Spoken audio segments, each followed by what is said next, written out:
E aí, galerinha do oitavo ano, tudo bom com vocês? Estou morrendo de saudade de vocês.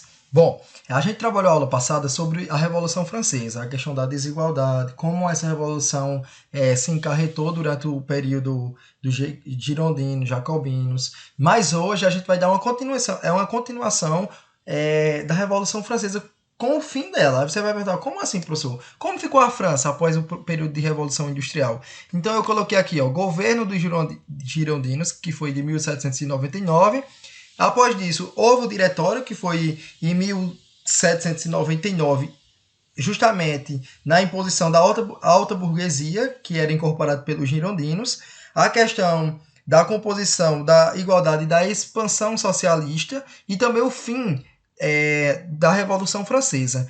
Então, com a insatisfação popular e a instabilidade política que estavam os girondinos, consequentemente, também com o apoio da burguesia e o exército, Napoleão Bonaparte, que é uma figura muito importante para esse período após Revolução Francesa, ele vai chegar ao poder fechando a Assembleia e também se colocando como a autoridade centralizadora da França. Então, primeiramente, a gente precisa entender que em 1799, como eu falei para vocês, com o fim da Revolução Francesa, Napoleão deu o golpe, que é chamado de golpe de 18 Brumários. E esse golpe, o que queria esse golpe? Era justamente o Estado... Era um golpe onde o Estado que representou o fim da Revolução Francesa. Então aqui, primeiramente, a gente precisa entender o que foi o golpe do 18 primário. Foi o fim da Revolução Francesa. E assim estabeleceu uma política de desenvolvimento econômico. Vamos pensar aqui comigo. Você vai dizer, quer dizer que Napoleão ficou à frente do governo francês. Não, Napoleão inicialmente era a questão do primeiro cônsul. Existia 3 cônsul, o primeiro, o segundo e o terceiro. O primeiro era aquele que tinha, vamos dizer assim, uma estabilidade política. Aí você pode perguntar, professor, estabilidade em que sentido? Ele tinha autonomia tanto na parte administrativa como também na organização dessa sociedade. A gente vai ver posteriormente bem mais sobre isso. Essa imagem aqui, ó, que eu coloquei para vocês, é Napoleão Bonaparte, a figura representativa de Napoleão Bonaparte, e o exército francês que tinha Napoleão Bonaparte como aquele que tinha um grande poder e uma grande autonomia. Aqui eu coloquei para vocês, exemplificando essa figura de Napoleão e o exército vindo em encontro desse líder que nascia após a Revolução Francesa. Bom, aqui eu coloquei para vocês qual era a finalidade do consul, que é chamado de consulado. E Napoleão foi colocado como o primeiro consul. Existia 3 consul e Napoleão era o primeiro. Aqui eu coloquei, ó, controlar o exército, fazia novas leis, ou seja, articulava novas leis, nomeava autoridades centralizadoras daquele país e controlava a política externa do país. Existiu um acordo muito importante, que é o acordo com o Papa Pio VI, que estabilizava esse governo. Com o governo poderia escolher os bispos, garantir a liberdade do culto, o catolicismo como religião oficial e o Estado laico. Aí você pode perguntar, professor, se torna um pouco contraditório. Como é que o país vai ser laico, mas o catolicismo é a religião oficial? Todo país tem que ter a sua religião oficial. Aqui no Brasil, por exemplo, nós temos uma diversidade muito grande religiosa, mas a religião oficial do Estado é o catolicismo, onde vai ter os feriados, que todos permeiam o catolicismo aqui no Brasil, e várias outras contribuições que se tem o catolicismo na nossa sociedade, justamente porque é a religião oficial do Estado. Aí você pode perguntar, professor, por que Napoleão fez acordo com o Papa?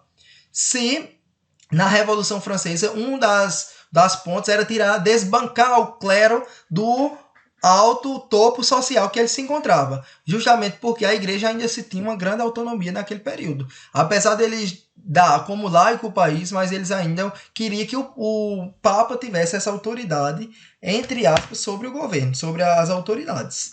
Bom, então o primeiro fato de Napoleão foi a criação do Banco na França,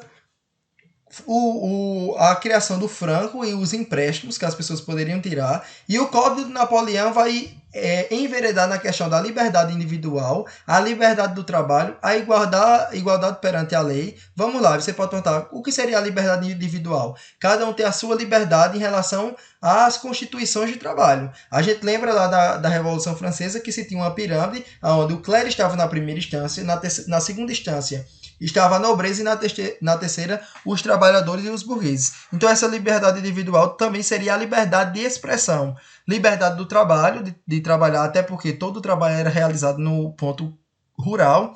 A partir dessa liberdade de trabalho enveredava também os outros trabalhos, como trabalho de mercadoria, de mercados, de comércio, de artesãos. E a igualdade perante a lei, ou seja, agora não vai ser mais o terceiro estado que controla a questão do trabalho, mas os três estados vão perder o segundo e o primeiro estado vão perder o equilíbrio em relação a essa pirâmide social, o direito da propriedade privada, porque a gente sabe que a maioria dos trabalhos acontecia como no antigo regime dos feudos, que eles tinham as propriedades de terras, entretanto não garantia direito aos trabalhadores, proibiu a instituição de greves, estabelecia a questão dos escravos nas colônias, as reformas educacionais e a constituição de obras públicas que eram realizadas pelas pessoas do terceiro estado. Aqui eu coloquei para vocês quem promoveu esse plebiscito. Né? Em 1804, promoveu o primeiro plebiscito, onde restabelecia a monarquia no país e o Império de Napoleão. Aí você pode perguntar, professor, o que seria esse Império de Napoleão? Esse império foi de 1804, como já foi colocado no slide, até 1815, e o imperador, sem a nobreza e sem o clero, no processo de organização. Como assim?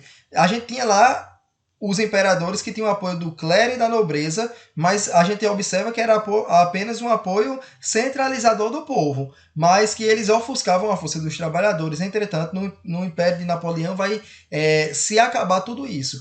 Vai ser o primeiro estado e o segundo estado vai ter a mesma igualdade do terceiro.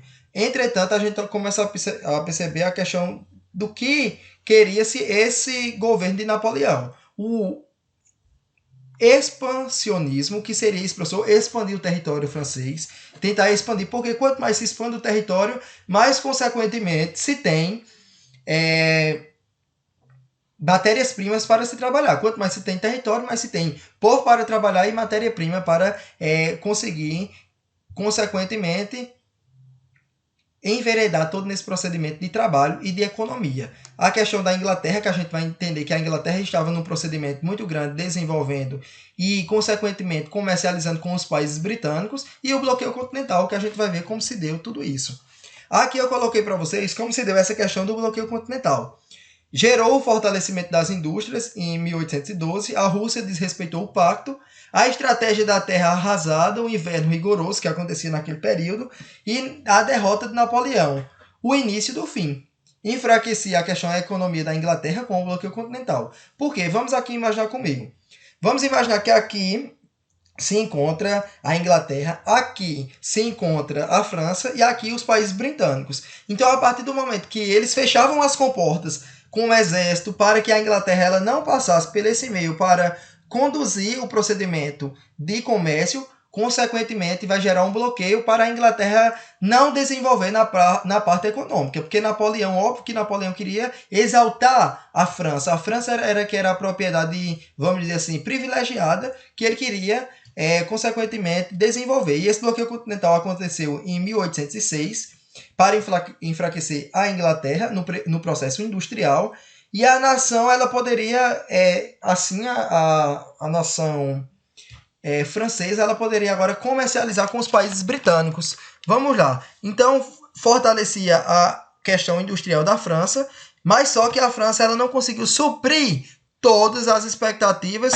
nem a venda dos produtos britânicos, assim ocasionando um embate entre os países britânicos que começaram a reivindicar que esse bloqueio continental fosse acabado para que a Inglaterra ela pudesse gerar a parte da comercialização. Aqui eu coloquei para vocês que em 1813 as tropas de Napoleão perdem na Alemanha e aí nasce a sexta coligação entre a Rússia, a Inglaterra, Prússia e Áustria, que é a batalha entre as nações que invadem o território francês, trazendo um fortalecimento, e Napoleão perde o direito ao trono e vai para o exílio. Professor, o que seria ir para o exílio? Vamos lá pensar aqui comigo. Em 1815, o governo dos 100 dias de Napoleão, que é quando Napoleão volta do exílio, mas só que existe uma batalha, e ele estando nesse exílio da ilha de Santa Helena, aqui está simbolizado toda essa questão, que ele é exilado, é colocado para fora. Entretanto, a gente observa que Napoleão volta nesse governo dos 100 dias. Professor, o que seria o governo dos 100 dias? Seria, após o exílio, Napoleão volta ainda para a França, consegue 100 dias estar à frente do governo. Entretanto, a gente vai começar a perceber que Napoleão ele perde toda essa questão voltada nesse governo dos 100 dias e perde normalmente o governo da França. Bom, pessoal, eu espero que vocês tenham entendido. O vídeo de hoje é mais curto. Eu coloquei o slide bem exemplificativo para que vocês possam entender toda essa questão de Napoleão, que é simples de vocês entenderem e compreenderem, certo? Bom, pessoal, para o maior entendimento de vocês, o que é que eu quero de vocês agora? Eu quero que vocês assistam esse vídeo aqui, que eu irei colocar para vocês, justamente para que vocês possam organizar as ideias mentais de vocês, certo? Prestem atenção nesse vídeo. O controle da França. Em 1801, a França invade a Áustria novamente, conseguindo outro tratado de paz. Em 1802, eles finalmente fazem as pazes com a Inglaterra, tendo um momento de paz desde o início da Revolução. E aí, o vídeo acabou. Bom, continuando, o tratado de paz feito entre os franceses e os britânicos tinha algumas condições. Por parte dos britânicos, eles tinham que sair do Egito, desocupar Malta e devolver a colônia do Cabo para a Holanda. Porém, eles não foram tão rápidos com isso, pois eles achavam que a França não iria parar. Mas, mesmo assim, eles tiraram as tropas britânicas da colônia do Cabo. Vocês se lembram que a França tinha invadido a Suíça e criado um estado fantoche lá? Pois bem, em 1802, os suíços se revoltam contra esse governo e Napoleão manda tropas francesas para ocupar a Suíça. Isso causou uma tensão diplomática, pois para os britânicos os franceses não deveriam mexer na política de outros países assim. Então os britânicos mandaram suas tropas de volta para a colônia do Cabo e resolveram não sair de Malta tão fácil assim, pois eles tinham medo que Napoleão tentasse conquistar o Egito de novo e usar Malta para isso. Bom, Napoleão sabia que essa paz com o Reino Unido não duraria muito tempo, então ele resolveu agir, como mandar uma frota para o Haiti para tentar parar a revolução que estava acontecendo lá e também vender a Louisiana para os Estados Unidos, pois ele sabia que se uma guerra acontecesse, os britânicos iriam ocupar aquela colônia e não teria nada que eles pudessem fazer. Napoleão estava tentando ao máximo fazer um acordo com os britânicos, pois ele ainda não estava preparado para a guerra. Mas não adiantou. Os britânicos estavam irritados com a influência da França sobre a Holanda e a Suíça. Então, em maio de 1803, eles declaram guerra à França, iniciando assim as Guerras Napoleônicas. A primeira ação dos britânicos foi fazer um bloqueio marítimo e tentar negociar a entrada de outros países na guerra. A França ocupou Hanover, que era meio que parte do Reino Unido. Assim, o rei do Reino Unido era também rei de Hanover, então por isso eles eram conectados. Fora isso, a guerra ficou meio quieta. Em 2 de dezembro de 1804, Napoleão coloca uma coroa na cabeça e se declara o imperador da França, dando início ao primeiro Império Francês. No entanto, as outras monarquias não reconheceram isso, por enquanto. Ainda em dezembro, a Espanha declara guerra ao Reino Unido, se aliando mais uma vez com a França. Bom, Napoleão queria invadir o Reino Unido, então ele colocou vários soldados aqui na cidade de Bolonha, só para mostrar o seu poder. Porém, ele não conseguiria fazer isso tão facilmente, pois a Marinha Real Britânica era muito forte. Então ele teria que destruí-la, ou pelo menos distraí-la, para atravessar o canal e invadir a ilha da Grã-Bretanha. E ele até que tentou. Em 1805, a Áustria, Rússia, Sicília, Nápoles e Suécia declaram guerra à França, formando a terceira coligação. O motivo eram os mesmos. Napoleão estava alterando o poder de toda a Europa. Por exemplo, em março ele se declarou rei da Itália, e os austríacos não gostaram nada disso. No caso da Rússia, ela não gostava da influência sobre a Suíça e sobre a Holanda. O primeiro passo da Áustria foi invadir a Baviera, que estava aliada com a França. A França começou a invadir os estados germânicos por aqui e também por aqui, usando os soldados que estavam ocupados em Hanover. Em outubro, eles chegaram na Baviera e venceram os austríacos na Batalha de Ulm, onde o principal exército austríaco se rendeu. Enquanto isso, a frota naval francesa, junto com a espanhola, lutaram contra os britânicos na Batalha de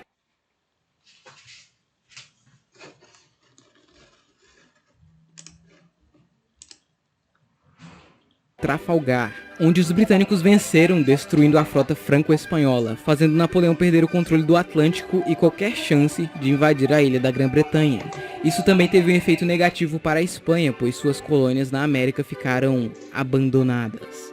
Com seu principal exército destruído, a Áustria era alvo fácil. Em novembro, Napoleão chega em Viena, porém o imperador já tinha abandonado a cidade. Os austríacos iriam tentar um último ataque, desta vez com a ajuda do exército russo, que estava com o czar em pessoa.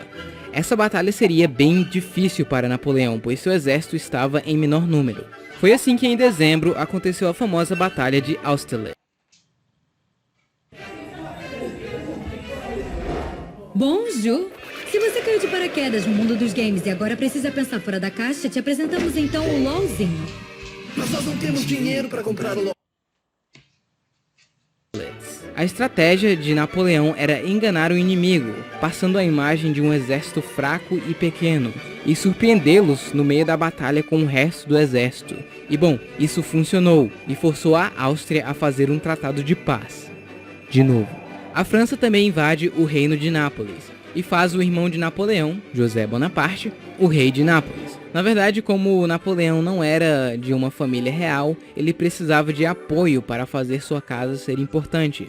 Então ele começou a colocar parentes em vários lugares. Luís Bonaparte, seu outro irmão, virou rei da Holanda. Seu outro irmão, Jerônimo Bonaparte, seria o rei de Westfália. Sua irmã Caroline Bonaparte seria a rainha consorte de Nápoles. Sua outra irmã, Paulina, seria princesa da França, duquesa de Guastalla e princesa consorte de Sulmona e Rossano. Sua outra irmã, Elisa Bonaparte, seria princesa de Lucca e Piombino e grã-duquesa da Toscana. Ufa! Com a derrota da Áustria, a França ficou com muita influência aqui nos estados germânicos. Com isso, o Sacro Império Romano Germânico, que tinha quase 1000 anos, foi desfeito. No seu lugar, Napoleão criou a Confederação do Reno, para facilitar o controle da região. Isso marcou o fim da Terceira Coligação e a consolidação do poder da França na Europa. Mas sabe quem não gostou nada disso? A Prússia. Pois ela fazia parte do Sacro Império Romano e tinha muito controle na região. Então eles, junto com a Saxônia, declaram guerra à França, iniciando assim a Quarta Coligação. O exército prussiano tinha apoio da Rússia, porém o exército russo estava muito longe para ajudar. Então em menos de um mês, La Grande Armée facilmente invadiu e conquistou boa parte do território prussiano, inclusive a cidade de Berlim, capital da Prússia. Porém, os prussianos moveram sua capital para Königsberg.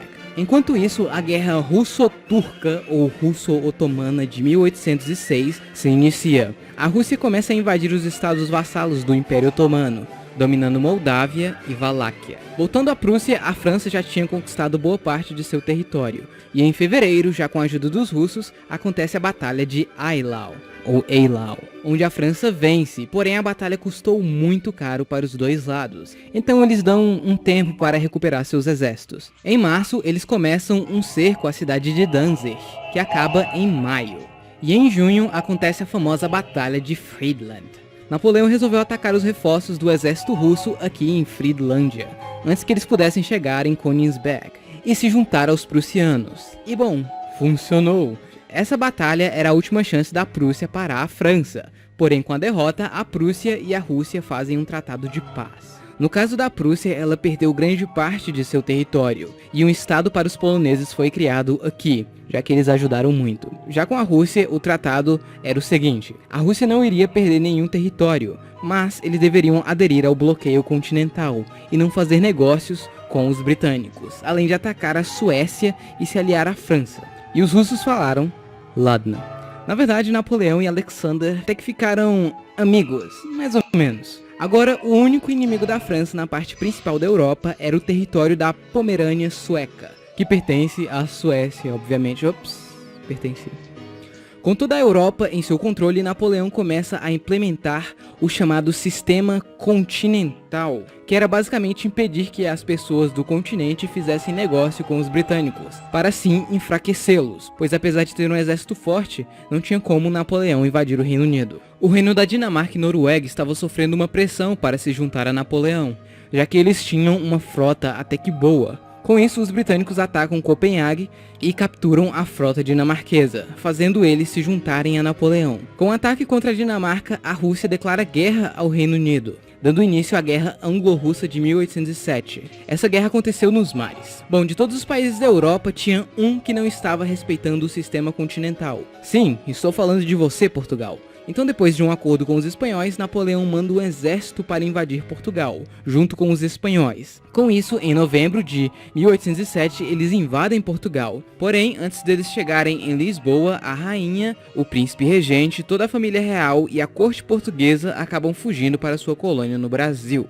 Mesmo assim, os franceses dominaram Portugal. A ideia de Napoleão era dividir Portugal em 3 reinos, e ele até que tentou. Enquanto isso, a Rússia invade a Finlândia, que nesse tempo pertencia à Suécia, iniciando assim a Guerra Finlandesa, que duraria 1 ano. A relação entre a França e a Espanha não estava muito boa. Alguns espanhóis não estavam obedecendo o sistema continental e muitos faziam contrabando para os ingleses. Na verdade, isso aconteceu em vários lugares. Era bem difícil e custoso patrulhar este comércio. Mas a França achava que a Espanha fazia isso de má fé. Então, com a desculpa de mandar reforços para Portugal, a França lança um ataque contra a Espanha, iniciando assim a Guerra Peninsular, que duraria mais de 5 anos e seria uma das mais sangrentas. Em junho, José Bonaparte, o irmão de Napoleão, é proclamado o rei da Espanha. Sim, ele era o rei de Nápoles, mas acabou tendo que pegar um cargo mais importante. E bom, isso deixou alguns espanhóis furiosos com os franceses, pois eles eram bem leais ao seu rei.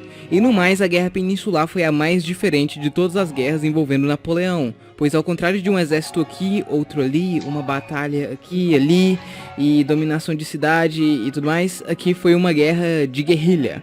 Assim como aconteceria no Vietnã, com os Estados Unidos, e no Afeganistão, com a União Soviética, no qual eu já fiz vídeo sobre. Então, nesse tipo de guerra, os soldados e até pessoas comuns começam a atacar o invasor de surpresa em todo lugar, e isso fez a Guerra Peninsular ser extremamente difícil para a França. Os britânicos apoiaram financeiramente os espanhóis e portugueses, além de mandar um exército expedicionário para Portugal. A Guerra Peninsular também custou caro para a Espanha, pois várias revoluções começaram a acontecer nas suas colônias na América, e eles não podiam fazer muita coisa, e foi assim que vários países da América declararam sua independência.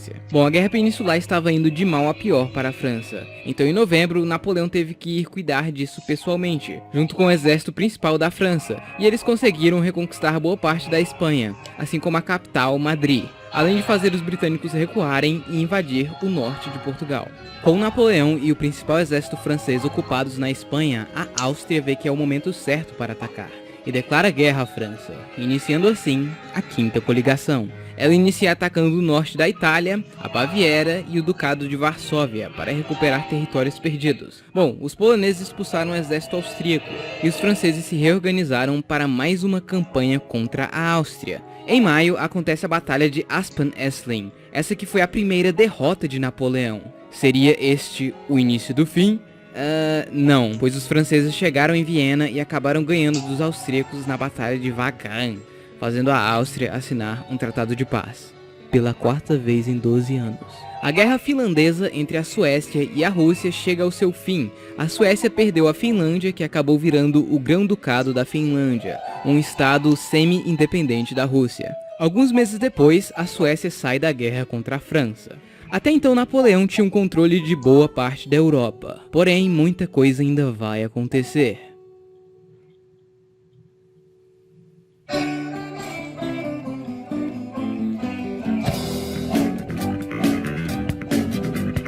Bom, pessoal, então é isso. Espero que vocês tenham gostado. Bom, pessoal, espero que vocês tenham gostado do vídeo exemplificativo que eu coloquei, que vai complementar a minha aula, certo? Que complementou a minha aula. Estou morrendo de saudade de vocês, espero que a gente se encontre em breve, para que assim a gente possa juntos fazer uma revisão ou ver outra coisa diferente e a gente conversar também. Estou com muita saudade das nossas brincadeiras, das nossas aulas interativas que nós fazemos. Vamos voltar logo logo. Vamos só recordar uma aula nossa que ficou marcada, né? Que é aquela aula que a gente fez sobre o parlamento, sobre a questão do absolutismo, que vocês fizeram aquele debate. Então, muita saudade de tudo isso, desse contato que nós construímos e de tudo isso que a gente construiu, o laço que a gente construiu ao longo do tempo. Mas isso tudo vai passar. Um abraço, tô morrendo de saudade de vocês. Vocês sabem que eu amo vocês de verdade. Abraço.